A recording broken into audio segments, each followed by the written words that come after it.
Hello students, जैसा कि आप लोग जान रहे होंगे कि एमटीएस की वैकेंसी आई हुई है और बहुत ही पॉपुलर वैकेंसी भी एमटीएस की। बहुत एसएससी का एक्सपीरियंस इंतजार करोगे एसएससी एमटीएस का। कुछ लोग इस साल सीजीएल भी दिए होंगे, कुछ लोग सीएचएसएल का फॉर्म भी भरे होंगे, तो और कुछ लोग अभी एमटीएस का फॉर्म भरने वाले होंगे या कुछ लोग भर चुके भी होंगे।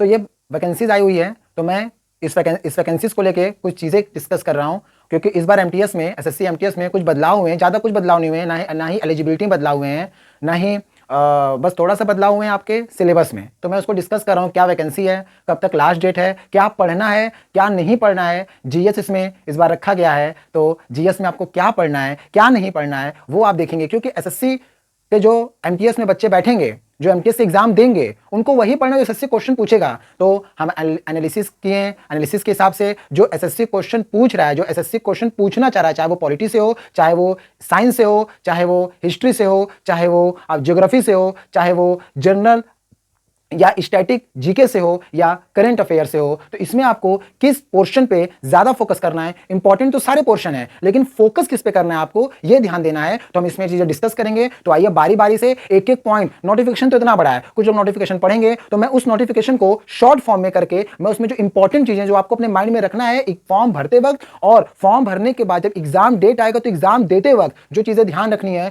वो मैं इसमें डिस्कस करने जा रहा हूं, तो वो आपको ध्यान में रखना है। ठीक है, तो आइए एक एक करके बारी बारी समझते हैं। तो जो एसएससी एमटीएस है, और आप जानते हैं एसएससी एक बहुत बड़ा आयोग है जो कि केंद्र सरकार के अधीन काम करता है, और यह एमटीएस का निकाला है, इसका नाम है मल्टीटास्किंग स्टाफ, और साथ ही साथ इसके साथ निकाला है वो हवलदार की भर्ती भी निकाला है। और हवलदार की भर्ती किस डिपार्टमेंट में है? सीबीआईसी। आप ये C custom, central board of indirect customs, customs में आई हवलदार की भर्ती, और central board of narcotics, narcotics में आई है। और ये डिपार्टमेंट जो है वो राजस्व विभाग की नौकरी है। और किसके अधीन ये काम करता है? वित्त मंत्रालय के अधीन ये काम कर रहा है। तो आपकी जो नौकरी मिलेगी हवलदार की, और ये आपको किस मंत्रालय के अंतर्गत मिलेगी? वित्त मंत्रालय। तो आप एक तरह से कह सकते हो कि यार मैं वित्त मंत्रालय या वित्त मंत्रालय के अधीन मैं कार्यरत, या मैं एक कर्मचारी जो वित्त मंत्रालय के अंदर मैं कर्मचारी आता हूं। लेकिन जो एमटीएस है ये वित्त मंत्रालय में नहीं है, ये डिफरेंट मिनिस्ट्रीज में भी हो सकती है, डिफरेंट डिपार्टमेंट में भी हो सकते हैं, डिफरेंट केंद्र विभाग जो है उसमें हो सकते हैं। तो ये केंद्र सरकार की नौकरी है। लेकिन जो पर्टिकुलरली हवलदार की नौकरी निकली है ना, इसमें बच्चे कंफ्यूज नहीं होंगे, ये आपको वित्त मंत्रालय के अधीन ये नौकरी मिलेगी। और ये विभाग का नाम है राजस्व विभाग। जैसे हर एक राज्य में राजस्व विभाग होता है, वैसे केंद्र सरकार एक राजस्व विभाग है जो कि वित्त मंत्रालय के अधीन काम करता है, और उसमें आपको हवलदार की नौकरी मिलेगी। इसके जो फॉर्म भरने की तिथि है वो है आपकी 18/1/2023, और जो फॉर्म भरने की अंतिम तिथि है वो है 17/2/2023, और ये मैंने लिखा है 23 बजे, मतलब रात के 11 बजे तक ही फॉर्म भरा जाएगा। तो आप लोगों से रिक्वेस्ट है कि इस लास्ट डेट का इंतजार मत करिए, क्योंकि लास्ट डेट के समय बहुत ज्यादा बर्डन हो जाता है साइट पे, और साइट क्रैश होने का चांस होता है। तो आप लोग अभी ही फॉर्म भर दीजिए ताकि लास्ट में साइट क्रैश ना हो और आप लोग अच्छे से फॉर्म भर पाएं। उसके बाद नेक्स्ट है कि परीक्षा कब होगी सर? तो परीक्षा की जो ऑफिशियल नोटिफिकेशन में संभावित तिथि है वो है अप्रैल 2023। हो सकता है डेट आगे बढ़ सकती है, लेकिन अप्रैल में लिखा है, तो हो सकता है फर्स्ट वीक में भी हो सकता है, या सेकेंड वीक में भी हो सकता है, या थर्ड वीक में भी हो सकता है। इसकी जो कुल रिक्तियां हैं, टोटल पोस्ट कितने हैं? तो एमटीएस के जो पद आए हैं वो आए लगभग 10,880 लगभग पद हैं। ये बढ़ भी सकते हैं और घट भी सकते हैं, लेकिन चांसेस है कि ये बढ़ेंगे। और जो हवलदार के पद आए, यहाँ पे हवलदार के जो पद आए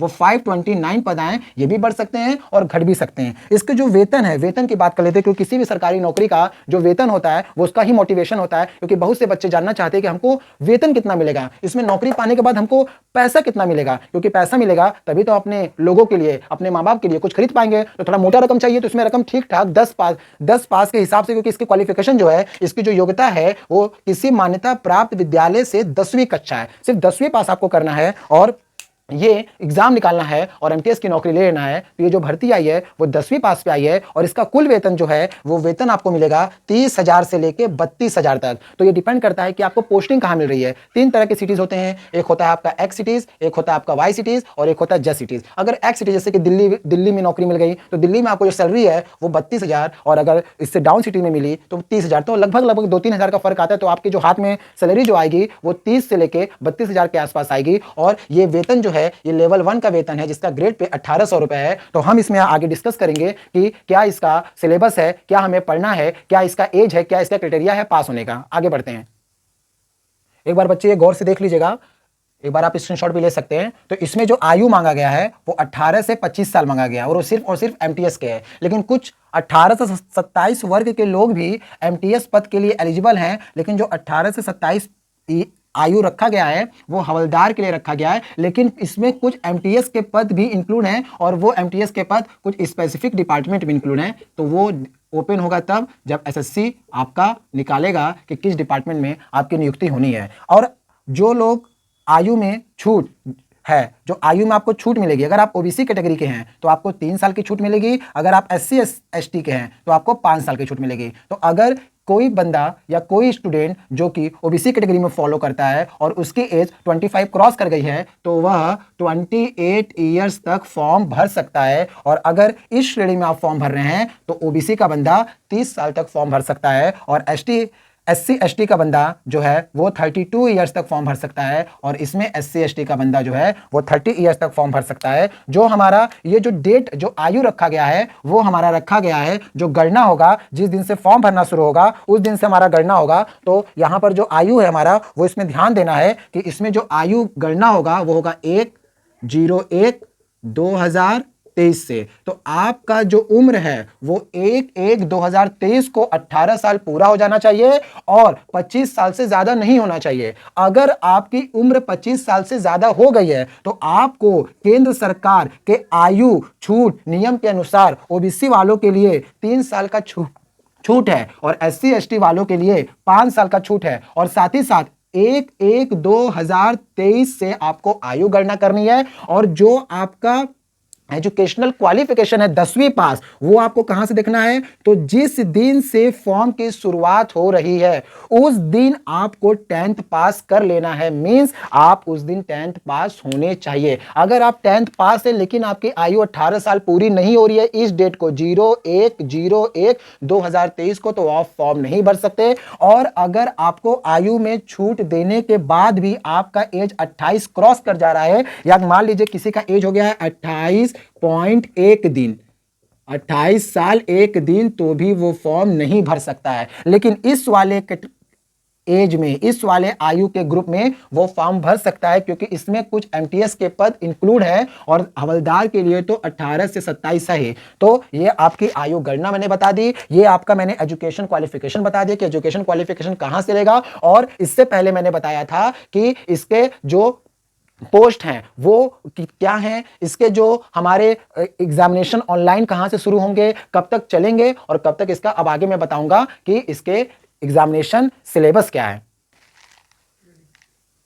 अब हम लोगों ने देखा, और इसमें जो है सिलेबस की अगर हम बात करें तो सिलेबस क्या क्या आएगा, तो सिलेबस जो है 2 पार्ट में डिवाइड है, एक सेशन 1 और एक सेशन 2। इस बार एमटीएस ने चेंज किया है कि सेशन 1 में उन्होंने रखा है न्यूमेरिक एबिलिटी, जो कि हमारा 20 क्वेश्चंस रहेंगे, और जो मार्क्स रहेंगे वो रहेंगे 60 मार्क्स के।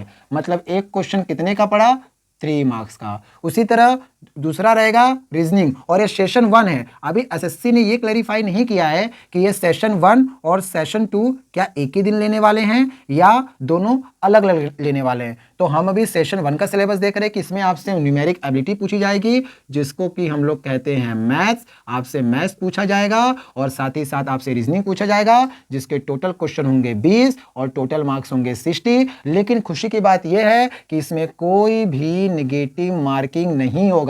और आपको टाइम कितना दिया जाएगा, आपको टाइम दिया जाएगा 60 मिनट, बोले तो 1 घंटा का आपको समय मिलेगा अपने आप को साबित करने का। और अगर आपने अपने आप को साबित कर लिया तो आप एमटीएस की नौकरी इसी साल लेके खाली हो जाओगे, और अगर हवलदार बन गए तो राजस्व विभाग में काम करोगे, जो कि वित्त मंत्रालय के अधीन आएगा। और ये वर्दी वाली जॉब, इसमें आपको वर्दी मिलती है। जो हवलदार वाली पोस्ट है इसमें आपको वर्दी मिलती है। तो जो लोग इस बार जीडी में नहीं ले पाए सिलेक्शन, या चूक गए, या थोड़ा सा एग्जाम उनका खराब चला गया, तो उनके लिए मोटिवेशन वाला चीज है कि वर्दी वाली जॉब लेनी है और तो आपको हवलदार इसमें आप ले सकते हो। आप जो है जो भी आपके कस्टम ऑफिसर रहेंगे उनके साथ आप घूमोगे, क्योंकि बच्चों कोई भी जॉब छोटी या बड़ी नहीं होती है, और एसएससी जैसी संस्था कभी कोई ऐसी जॉब देती ही नहीं है जो कि प्रतिष्ठित ना हो या जो कि सम्मानीय ना हो। और हम ठहरे साहब मिडिल क्लास के आदमी, मध्यम वर्ग के लोग के लिए जो सरकारी नौकरी जो होती है वो बहुत ही बड़ा बड़ा अहम रोल प्ले करती है। और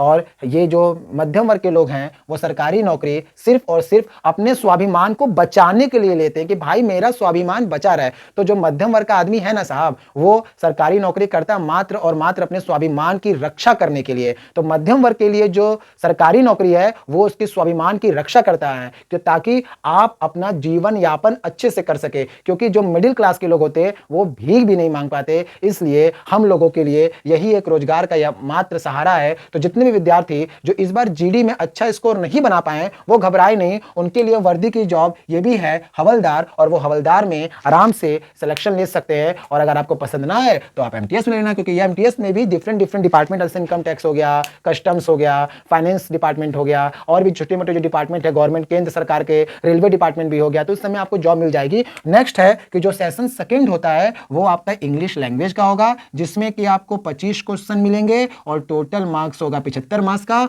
मतलब एक क्वेश्चन होगा आपका यहां पर 3 मार्क्स का, इसमें भी 25 क्वेश्चन होंगे। दूसरा पार्ट है कि इसमें जनरल अवेयरनेस जो कि टोटल मार्क्स होगा 75 नंबर का, मतलब एक क्वेश्चन होगा 3 नंबर का। लेकिन इसमें आपको नेगेटिव मार्किंग रखा गया है। कितना मार्क्स रखा गया है? 1 मार्क्स। मतलब अगर आपने 3 क्वेश्चन गलत कर दिए तो आपको एक सही क्वेश्चन का मार्क्स काट लिया जाएगा। 1/3 का मतलब है कि अगर आपने 3 क्वेश्चन गलत कर लिए तो 3 नंबर आपके कट गए। तो 3 नंबर कटने का मतलब है कि आपके एक सही क्वेश्चन का जो मार्क्स है वो काट लिया जाएगा। तो बच्चों, आपने जीडी में मेहनत किया हुआ, आपने सारी चीजें पढ़ा हुआ है, कुछ इसमें नया नहीं है, तो खूब जमकर मेहनत करो, क्योंकि कड़ी मेहनत बच्चों आपको कभी निराश नहीं करेगी। और इस बार अगर 2023 में इश्क करना ही है ना, इश्क करने का मन कर रहा है ना, तो बुक से करो, किताबों से करो, क्योंकि इक्स अगर किताबों से हुई ना तो कभी आपको निराश नहीं करेगी साहब। और अगर आप निराश नहीं होगे ना तभी आप अपने मां बाप का सपना इस बार रोशन कर पाओगे। तो अगर जिसको भी इश्क करने का मन कर रहा है कि नहीं मुझे इश्क करना है 2023 में, तो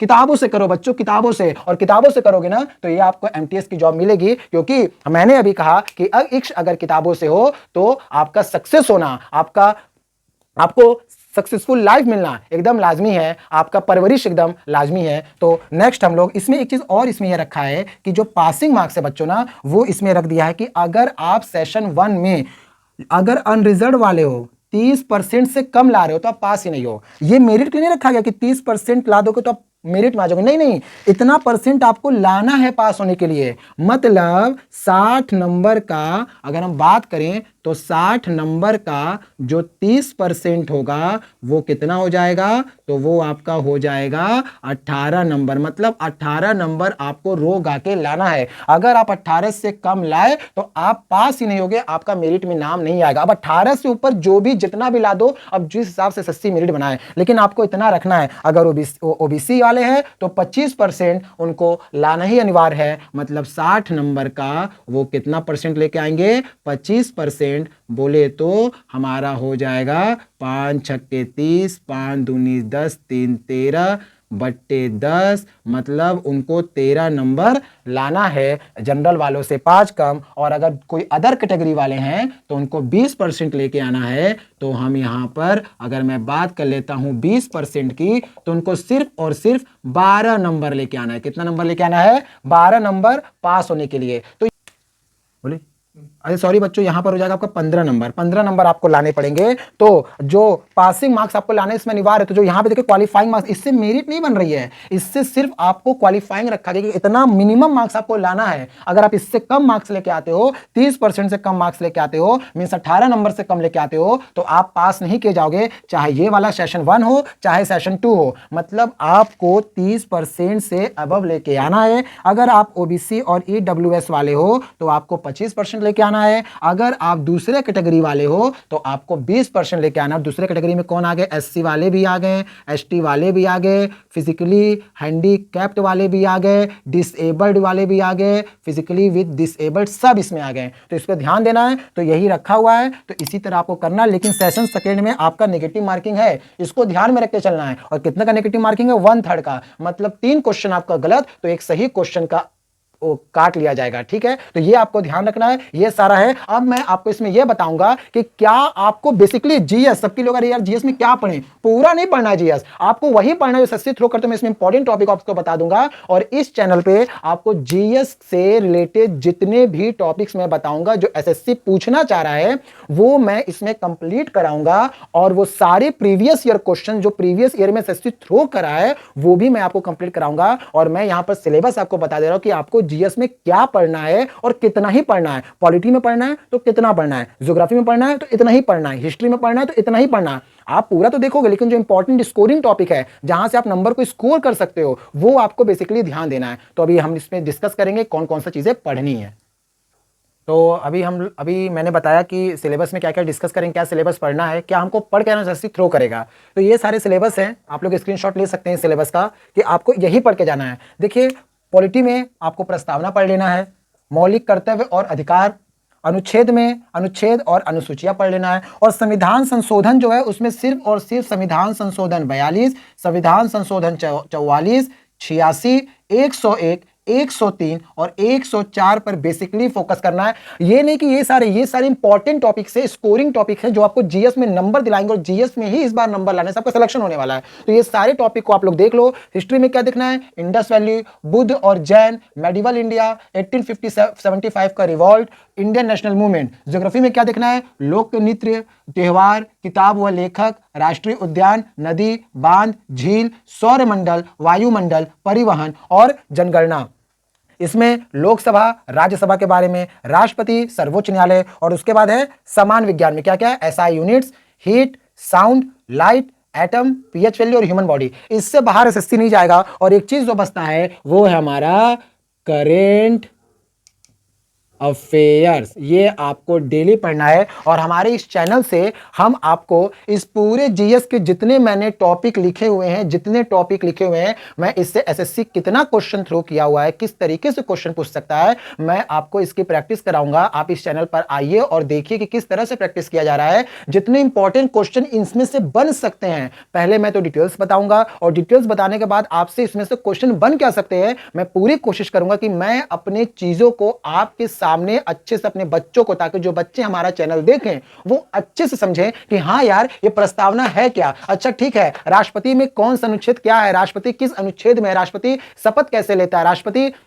को हटाया कैसे जाता है, राष्ट्रपति को लाया कैसे जाता है, इलेक्शन कैसे होता है, कहां बैठता है, किस जगह बैठता है, किसका अंग है, किसका अंग नहीं है, ये सारे हम इसमें डिस्कस करेंगे। ठीक उसी तरह हिस्ट्री, ठीक उसी तरह ज्योग्राफी में इतनी ही अगर आप सारे कंप्लीट कर लोगे तो आप उसमें देखोगे कि जनरल अवेयरनेस लिखा है, तो जनरल अवेयरनेस का ये पार्ट है, लोक नृत्य भी जनरल अवेयरनेस का ही पार्ट है, राष्ट्रीय उद्यान भी जनरल अवेयरनेस का ही पार्ट है, नदी, बांध और झील भी जनरल अवेयरनेस का पार्ट है। दो तरह के होते हैं, एक होता है जनरल स्टडीज, एक होता है जनरल अवेयरनेस। तो एसएससी जनरल स्टडीज नहीं पूछता, अगर ये ज्योग्राफी वो जनरल स्टडीज पूछता ना तो ज्योग्राफी एक अलग लेवल से चला जाता है, जनरल स्टडीज मतलब एक अलग सामान्य ज्ञान पूछने लगता है। ये आपको ये सामान्य ज्ञान में नहीं है, ये है आपका स्टैटिक जीके जो कि रेगुलर वाला है। तो ज्योग्राफी में इस पे ध्यान देना है, आपको जीएस नहीं पढ़ना है। तो हम लोग हमारे चैनल जो है, इस चैनल के माध्यम से हम आपको ये सारी चीजें बताने की पूरी कोशिश करेंगे ताकि आप अपना जो सेशन 2 है जीएस का जिम्मेदारी हम लोग लेते हैं और आपको जीएस में अच्छा से अच्छा स्कोर कराने की कोशिश करेंगे। एक चीज और ध्यान देना बच्चों कि जो लोग हवलदार, ये जो हवलदार का पोस्ट है ना, ये वर्दीधारी वाला,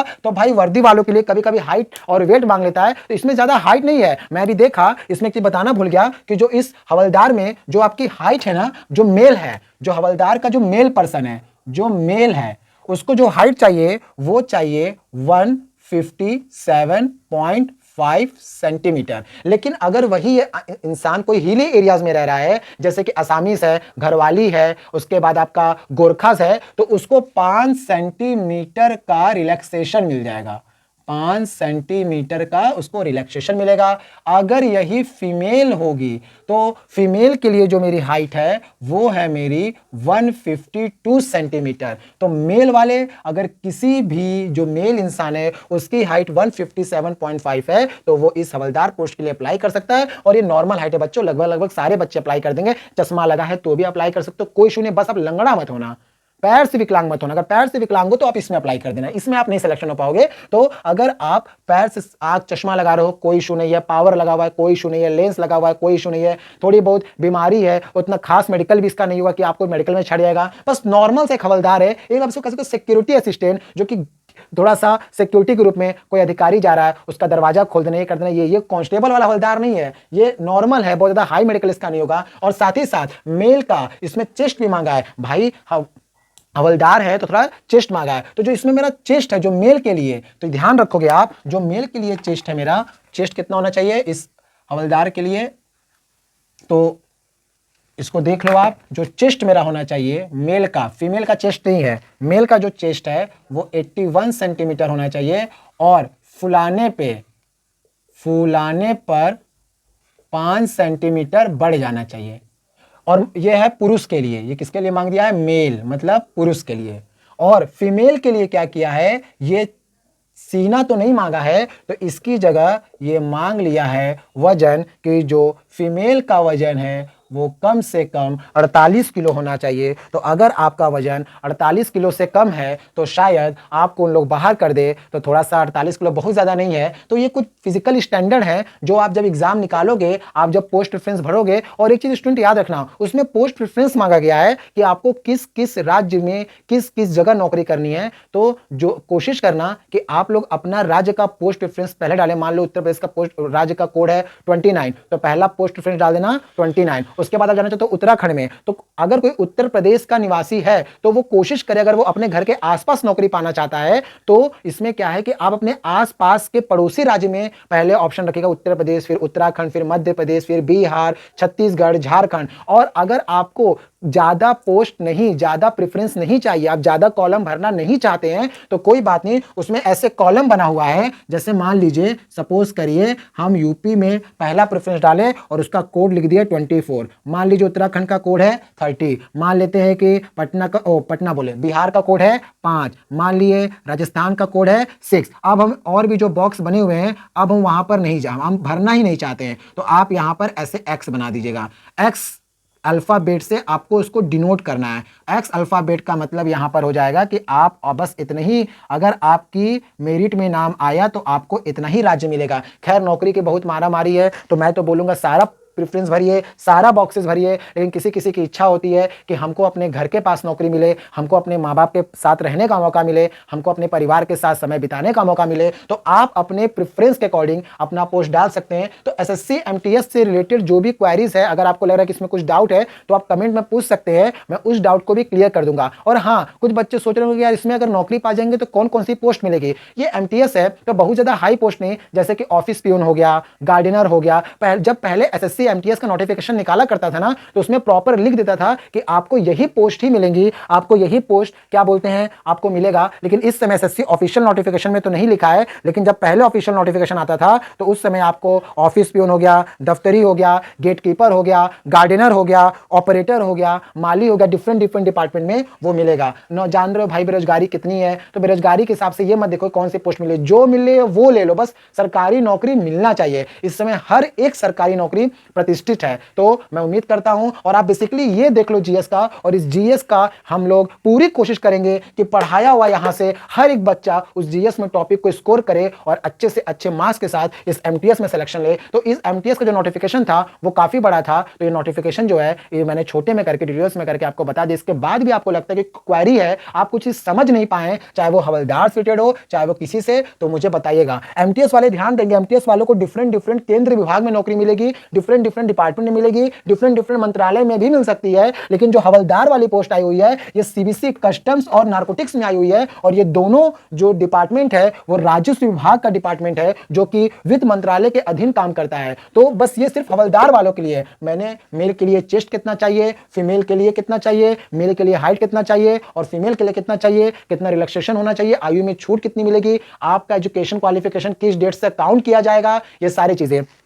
एक बच्चा है हमारे क्लास का, वो कल एक कमेंट किया था, तो मैं इसको सुनाना चाहता हूं कि वो ये बता रहा है कि सर जो हम लोग हैं, जो हम लोग सरकारी नौकरी की तैयारी करते हैं उनके माँ बाप क्या क्या सोच के रखते हैं। तो वो बताना चाह रहा है कि एक माँ बाप या एक पेरेंट्स, एक माता पिता जब अपने बच्चों को सरकारी नौकरी के लिए भेजते हैं तो वो क्या उम्मीद लगाते हैं, वो किस तरह से अपने दर्द को बयां कर रहे हैं। तो एक बच्चा मुझे शायरी भेजा, तो मैं सारे स्टूडेंट्स को डेडिकेट करना चाहता हूं, सारे स्टूडेंट्स के उन फादर मदर को डेडिकेट करना चाहता हूं जो इस उम्मीद लगाए बैठे हैं कि हमारा बच्चा कभी ना कभी तो सरकारी नौकरी लेके आएगा और हमें उस मुकाम तक पहुंचाएगा कि लोग, घर वाले, गांव वाले, रिश्तेदार कहें कि हाँ यार तुम्हारा बेटा तो नौकरी पा गया, तुम्हारा बेटा तो काबिल बन गया। तो भेजा है, वो लिखा है कि हर एक माँ बाप क्या कहता है, माँ और बाप क्या सोच रहे हैं, क्या कहना चाह रहे हैं। तो लड़का लिखा है कि वो थकी हुई मां की आंखें और बाप के पांव के छाले।